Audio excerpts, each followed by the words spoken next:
Hold on to your mugs of tea, folks, because the cobbles of Albert Square are rumbling once again. And this time, it's Kojo Asare who's shaking things up.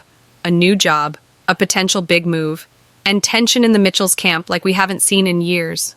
Yes, in a twist that could redefine one of EastEnders' most quietly resilient characters, Kojo may finally be stepping out of the Vic's shadow, but not without stirring up a whirlwind of drama that could tear his family apart all over again. And let's be honest, if you're still recovering from the Christmas Day bombshell, welcome to the club. We've all been emotionally winded since Cindy's last performance. Stay with me for the next few minutes, because this storyline isn't just about jobs or independence. It's about betrayal, growth, and a major shift in the Knight-Carter family dynamic.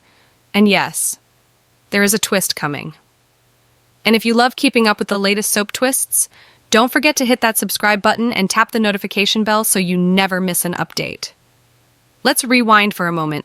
Earlier this year, we saw the Queen Vic rocked, literally, by an explosion that forced George Knight and his family to relocate. Since then, they've been crashing with Sonia at number 25. And while it's cozy, tensions have been simmering. Kojo's journey has been especially turbulent. After surviving a traumatic fall caused by Cindy Beale, who, let's not forget, was trying to keep her scandalous affair with Junior Knight under wraps, Kojo has had every reason to lay low. But he's not doing that. Not anymore. This week, something shifts. Project manager Teddy Mitchell updates the Knights on the Vic's reconstruction. But rather than excitement, Kojo is visibly uneasy. He's no longer dreaming of pints pulled behind the bar. He's looking towards something far more personal, independence.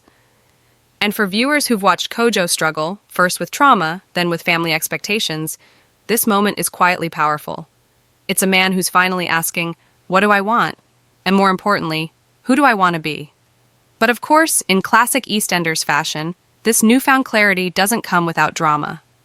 When Kojo tells George he wants to live alone, the reaction is less than warm. Because what's EastEnders without a bit of fatherly skepticism and some good old Mitchell stubbornness, eh? George isn't having it. Even Gina, who's usually Kojo's quiet supporter, struggles to get through to their dad. The message? Kojo's not ready? But Kojo? He's determined to prove them wrong. Kojo lands a trial shift at the Arches with Harry Mitchell. It's symbolic in so many ways, a gritty physical environment where he can prove his worth on his own terms. And folks, he smashes it. Not only does he impress the team, but he's offered a permanent role. Better yet, he gets an invite to Nicola Mitchell's birthday bash. A small gesture? Maybe.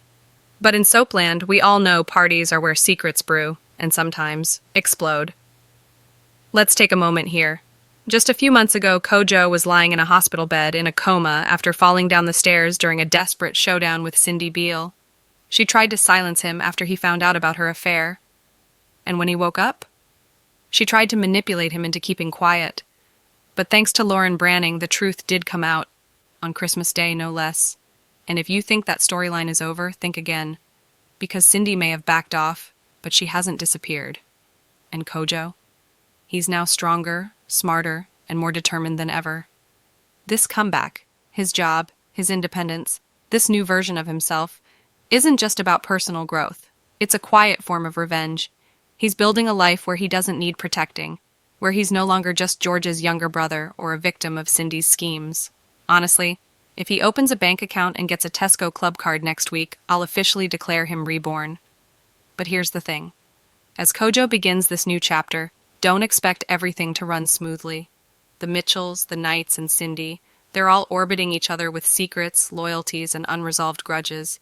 And with Kojo working alongside Harry, there's bound to be friction, especially when Nicola's party brings certain people under one roof. So will Kojo's new job lead to true independence?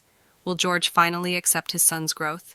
And most importantly, what other skeletons are waiting to pop out of Walford's ever-crowded closet? Don't forget to subscribe, give this video a thumbs up, and drop a comment below. What do you think Kojo's next big move should be? Until next time, stay safe, stay sharp, and as always, keep your eyes on the square.